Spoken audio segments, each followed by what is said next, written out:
before I get on out of here, I had to talk about a story that's very, very important. And albeit indirectly, it involves Caitlin Clark, the Department of Justice, and quite possibly the President of the United States himself.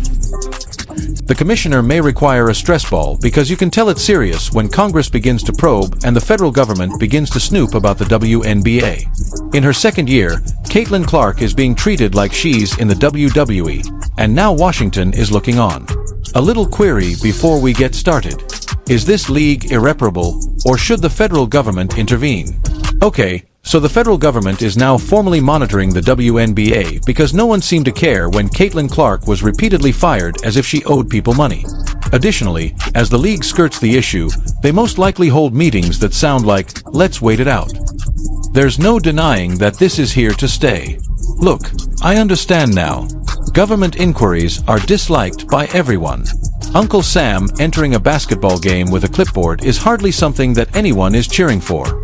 However, citizens are left with no other option when referees are behaving blind, athletes are throwing elbows, and league executives are remaining silent. First up is WNBA Commissioner Kathy Engelbert. The person who was paid to run the league is now attempting to shut it down. This finals week, she has been as silent as a library. It might not have snowballed if she had replied sooner. However, Caitlin Clark is constantly hit, on the court, off the ball, during dead balls, etc. And there was no penalty for those cheesy shots. Just vibes, no penalties, suspensions, or ejections. But one thing I will not do is take credit for this.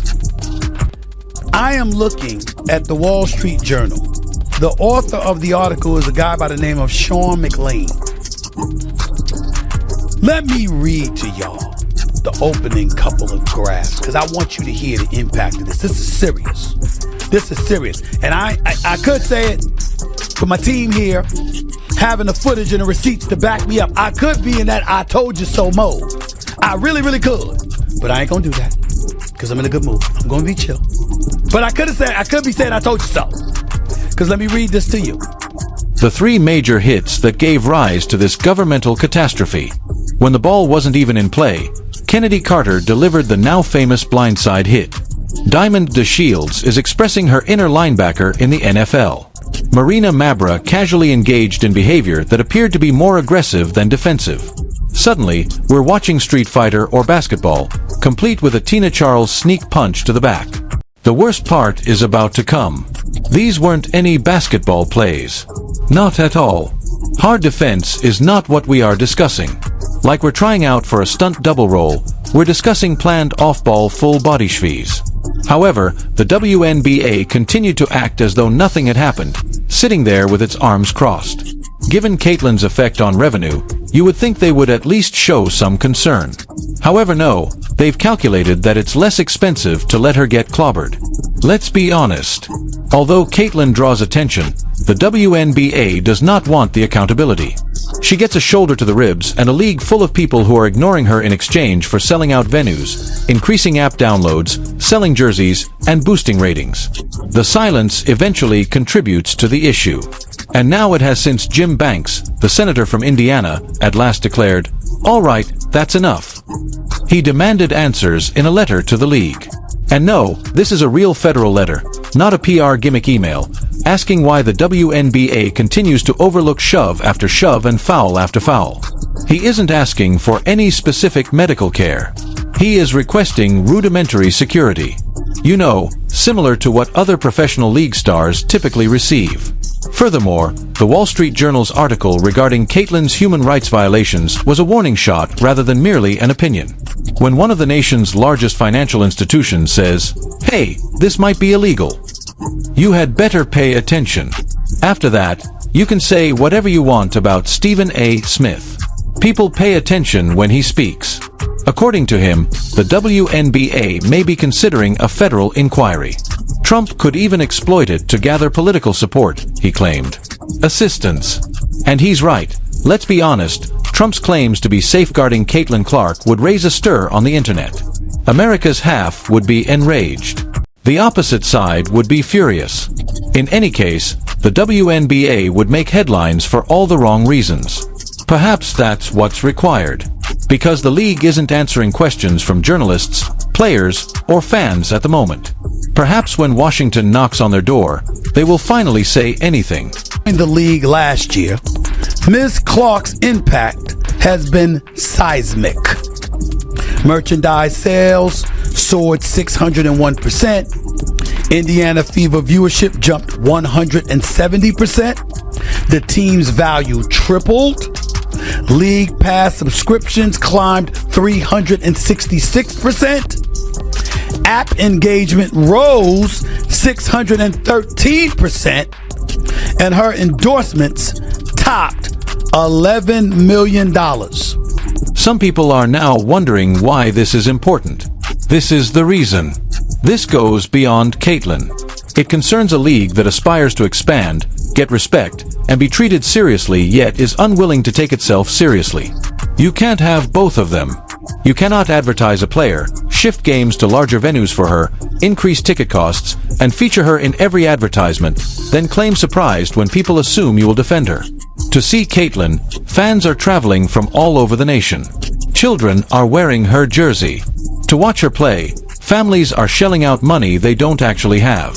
She may not even be able to finish the game after being smacked so hard. Relentless targeting of Ms. Clark, treating its greatest asset as if she were a PR headache. That approach could turn into a legal liability for the WNBA. LeBron exited in the second quarter after someone checked him into the scoreboard, and I would also be upset if I had paid $400 to watch him. The sports betting angle is another. These days, millions of dollars are being bet on these games. It's more than just poor officiating when the referees fail to call clear fouls against the best player in the league. That becomes questionable. Additionally, suspicion turns into an investigation when money is involved. Let's now discuss team strategy. The clubs have discussed how to handle Caitlyn in locker rooms, according to many players. Yes, real players. They've publicly plotted how physical they're going to get, which is a courteous way of stating that. Sophie Cunningham told the Wall Street Journal she's Caitlyn Clark's teammate, the Indiana Fever. The star player of the league is not being protected. Rebecca Lobo, analyst, ESPN. What does she say? Every single one of those plays against Caitlyn Clark has been a foul. Dick Vitale, winning 1.29 million All-Star votes, came in for Caitlyn Clark, yet she was ranked 9th among guards on a player ballot. Quote, absolutely pure jealousy that the WNBA players voted Caitlyn Clark the 9th best guard. Someday they will realize what she has done for all of the players in the WNBA. Chartered planes, increase in salaries, sold out crowds, improved TV ratings, etc. And they ain't lying. This is not a guess. Caitlyn's current teammate Sophie Cunningham stated quite literally that they talked about how difficult they would be on Caitlyn during her game in Phoenix. Even she admits it's too much now that she has a different perspective. Your own teammate should speak up when they believe you are being mistreated.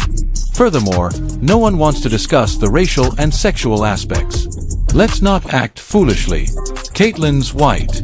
She's straight. In ways that other players in the league might not be. She is very marketable. Additionally, some people simply dislike that.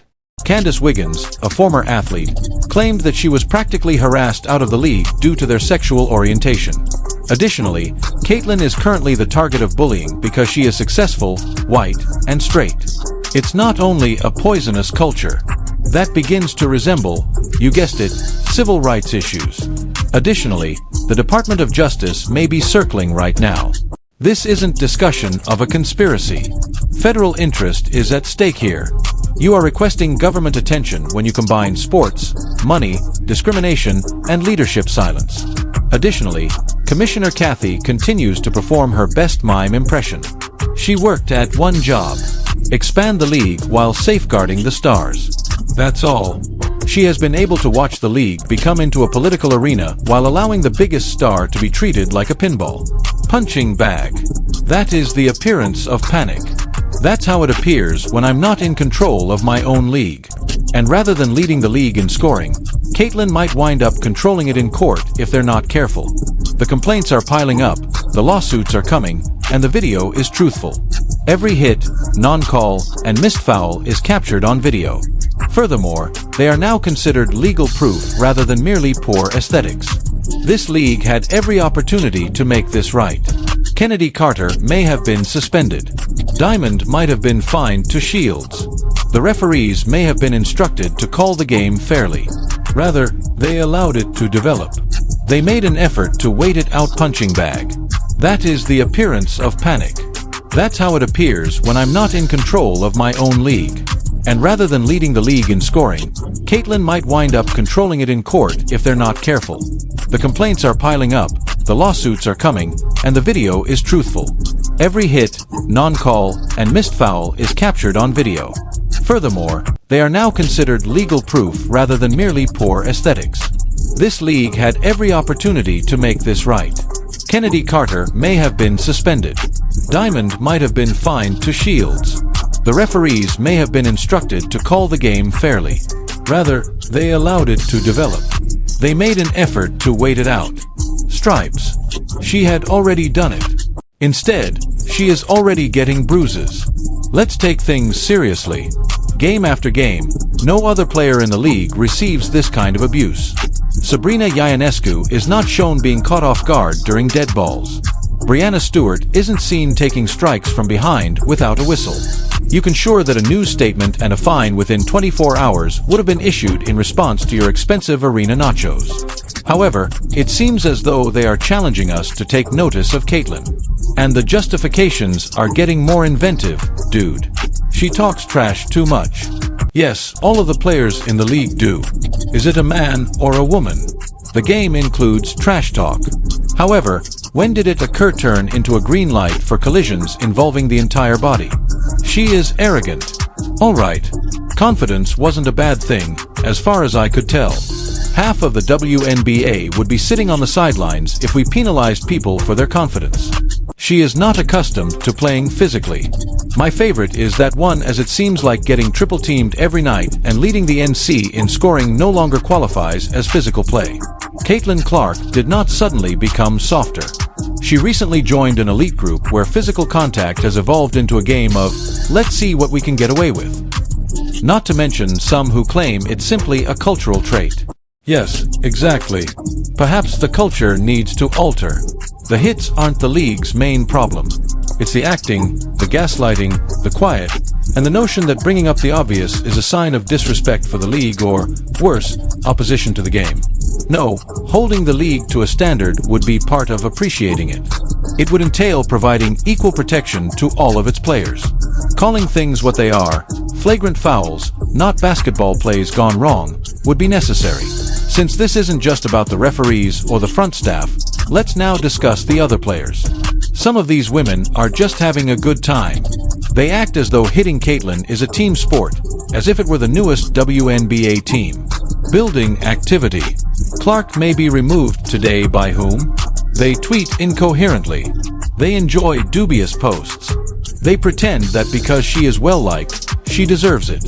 That isn't a contest. That's resentment. The unfortunate issue is that it is making the league into a farce. We're all spending more time discussing whether the next game will end in a statement or on a stretcher rather than discussing the real basketball. Fans who attended because of Caitlin are beginning to take note as well. Hey, we love this sport, but why are there so many body slams? That's bad for everyone, they say. There was a once-in-a-generation chance for this league. A participant who could supply millions of fresh eyeballs. A participant who converted casual admirers into season ticket buyers. A player who sparked the first ever conversation about the WNBA among non-fans. And what were they doing? They gave a shrug. They instructed us to have faith in the process and allowed her to serve as a crash test dummy. Excellent plan. Quite progressive. Federal authorities are now involved. Trump may now become involved. Stephen A. Smith is currently reading civil rights law on national television as if he were preparing for the bar test. And if the league had only taken the most basic action, all of this could have been prevented. Turn on the whistle. Apply a fine. Let's say that this is not allowed here. That's all. It's not really complicated. However, they didn't. They are currently being criticized by lawmakers, the media, fans, and most likely attorneys. The commissioner is most likely watching ESPN clips on mute in her office, hoping that everything will go away. Unfortunately, it won't, because Caitlin Clark's problem is no longer the only one. It's a problem for the league, for leadership, and for branding. When you can't even safeguard the most crucial component of your product, how do you expect the general public to invest in it? Imagine the NBA stating, well, he should toughen up, after allowing someone to body check Steph Curry every night. The league would be ruined by fire. The WNBA believes they can accomplish that with Caitlin and still advance the sport, though. That isn't how it operates. Furthermore, this is now gaining traction as a result of all the cover-ups, post-game interviews, and silence. Legal legs, political legs, PR disaster legs, etc. People are now formally stating that there may have been a violation of Caitlin Clark's civil rights. It's more than just a poor decision or a terrible game. In a courtroom, you would say that sentence. The most outrageous aspect is, it's not even difficult to prove. There is video evidence of several off-ball hits, the absence of sanctions, the financial toll she has had on the league, remarks made in public by teammates and media representatives attesting to the targeting, and now a history of the league taking no action whatsoever. That is sufficient for a case. Not a slam dunk, perhaps, but sufficient to bring this matter before a judge. And oof when it arrives. Consider the discovery stage, when the emails begin to be subpoenaed. When we learn who was aware of what, when they were aware of it, and why they chose not to act. When we come across text messages from front desks that say, let it play, out or we can't suspend her. Poor optics. The true nightmare for the league starts at that point. And they caused it themselves, as much as I hate to say it. Despite having every opportunity to stop it, they decided to let it go. The journey is ended, then. Furthermore, Caitlin Clark is not leaving. She continues to post numbers. She continues to sell out arenas. While the rest of the league engages in backyard brawls, she continues to attend games like a pro. The WNBA currently has two options. Option 1. Be honest. Protect your players now. Make people answerable. Take on the role of a professional league. Option 2 is to continue allowing this situation to develop until you meet with a judge rather than a media team for your next meeting. It's your turn, Kathy. This has evolved beyond basketball. It concerns justice, leadership, and a league that now faces pressure from the government. What are your thoughts?